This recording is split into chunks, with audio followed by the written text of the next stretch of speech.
7:13. Welcome back to WUSA 9. So we want to dive deeper into this new app. No doubt you've seen it, that a lot of people are talking about.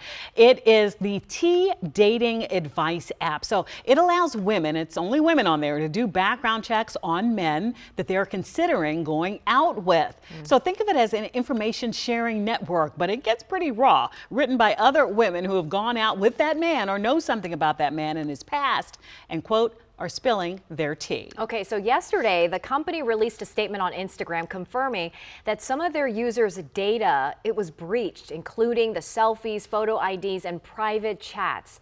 The company also says if you signed up for the app after February of 2024, your data is safe. And joining us now to talk more about whether this app is a helpful tool to keep women safe or is destined to cause lawsuits is TikTok famous relationship coach and psychologist, Dr. Sarah Hensley.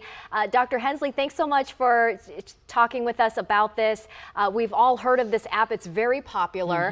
But let's start with the big one here. How has social media changed the way that we fall in love?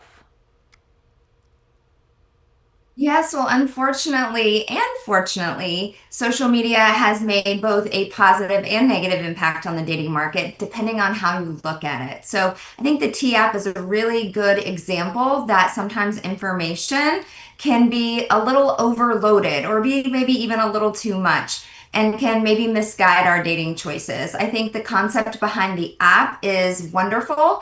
However, I think how it plays out in real life has some downsides to it. Okay, so Dr. Sarah, basically women go on this app, and just some little background on the app itself. And if, you know, the question is, ladies, what's the tea on this guy? And then people who know him, they spill tea, if you will, but it gets pretty deep, like talking about criminal history. Also, you know, this person's a scammer. This person, you know, lives in their parents' basement. They'll take all your money. And so what is the concern here about, as Annie mentioned, the legal aspect of it, but also the women who are on it too, because I know you have to put your picture on there. You have to be vetted as a woman too. Yes, well, I think that we've all learned that no matter where we put our information on the internet, it might not be safe, which is always a risk with any app that you decide to use. I think specifically with the T app, one of the things that we need to look at is something called selection bias, which is a concept in psychology where the people that are most likely to end up being talked about on that app are probably not the good guys. So it's really probably more for finding out who the shady characters are versus actually finding out who the good guys are, because the good guys aren't being necessarily talked about. They're in relationships and they are secure and they're stable and they're happy. And so people aren't talking negatively about them on the app. So hopefully that's balanced out, you know, with the power of mass consensus. So if we have one guy on there and maybe he only has one rating, and it didn't go so well with a certain woman and she had her feelings hurt, that could really negatively affect his reputation because there aren't enough people to, you know, sort of combat that one negative review, if you will. And so I think that app probably opens itself up to potential for defamation. I think hurt feelings can sometimes bias people's opinion. Maybe if they just got rejected because it wasn't a good fit, their hurt feelings could motivate them to say some pretty negative things on the app while they're in the midst of that rejection pain. And so I think it's a very complicated situation where on one hand, we might get a chance to reduce violence against women by really being able to show women who are the shady folks and who are more likely to give you a very bad or even scary experience. But on the other hand, there may be only a few reviews, you know, that just aren't fair towards someone else that might, you know, bias their dating life and really affect them on the market.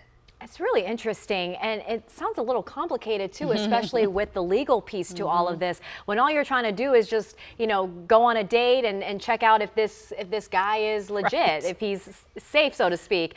With apps like T Dating Advice, Dr. Hensley, becoming more a part of this dating conversation, do you think that we're going to be seeing more of a shift toward reflective dating, or are we just giving a new platform old habits?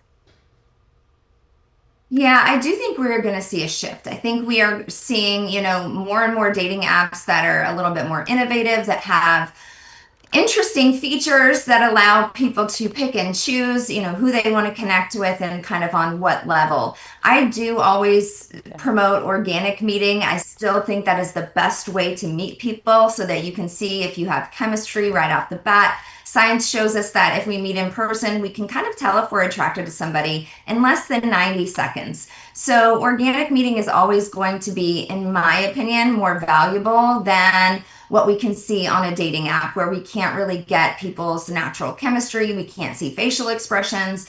We can't necessarily concentrate on the conversation. Conversations tend to fall off and be less deep and less meaningful on dating apps. And so, again, I think we have the pro of being able to connect with a wide range of individuals and a mass amount of individuals, but those connections aren't necessarily going to be really driving attraction like they would be if you were meeting someone organically. All right, Dr. Sarah Hensley, relationship expert and TikTok famous psychologist. Thank you so much for joining us.